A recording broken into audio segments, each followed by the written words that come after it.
নমস্কার বন্ধুরা, আজ আমি ডিমের রেজালা রান্না করে আপনাদের কাছে শেয়ার করছি। তো আমরা তো সবসময় মাটন রেজালা বা চিকেন রেজালা খাই, তো আজকে আমি ডিমের রেজালা করছি।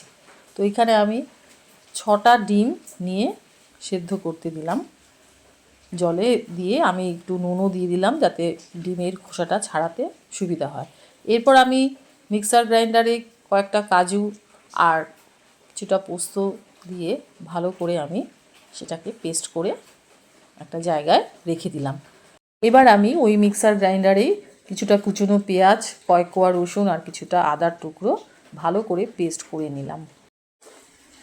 এবার আমি ডিমগুলোকে একটু লম্বাভাবে ছুরি দিয়ে কেটে নিলাম, কারণ ভাজার সময় যাতে তেল ছিটে না আসে। এবার কড়াইতে আমি একটু সাদা তেল দিলাম, দিয়ে ডিমগুলোকে আমি তেলের মধ্যে ছেড়ে দিলাম, দিয়ে একটু হালকাভাবে ভেজে নিলাম, বেশি কড়াভাবে ভাজবো না। তো তুলে নিলাম। তুলে নেওয়ার পরে আমি কিছুটা কুচনো পেঁয়াজ বেশ সুন্দর করে লাল লাল করে ভেজে নিলাম, কড়া করে ভেজে নিয়ে আমি তুলে নিলাম। তারপর আমি সেই কড়াইতেই দুটো শুকনো লঙ্কা, দুটো তেজপাতা আর গোটা গরম মশলা ফোড়ন দিয়ে আমি ওই যে বাটা মশলাটা সেটা দিয়ে দিলাম, আদা রসুন আর পেঁয়াজ বাটা।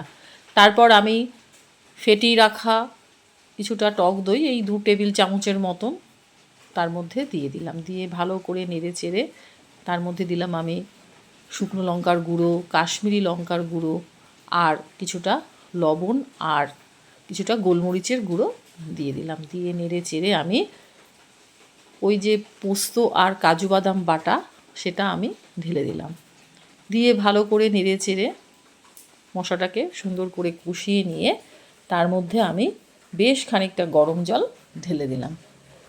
যেই ঝোলটা ফুটতে উঠলো তার মধ্যে আমি ডিমগুলো ছেড়ে দিলাম। ছেড়ে দেওয়ার পর আমি একটা ঢাকনা দিয়ে ঢেকে দিলাম। কিছুক্ষণ আমি 5 মিনিটের মতন আমি ফুটতে দিয়ে তার উপরে যে ভাজা পেঁয়াজগুলো আমি আগেই ভেজে রেখেছিলাম, যে পেঁয়াজগুলো সেগুলো আমি উপর দিয়ে ছড়িয়ে দিলাম।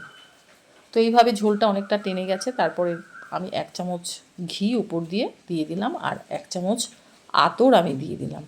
তো এইভাবে আমি গ্যাসের ওপর 5 মিনিটের মতন বসিয়ে রাখলাম ঢাকনা দিয়ে।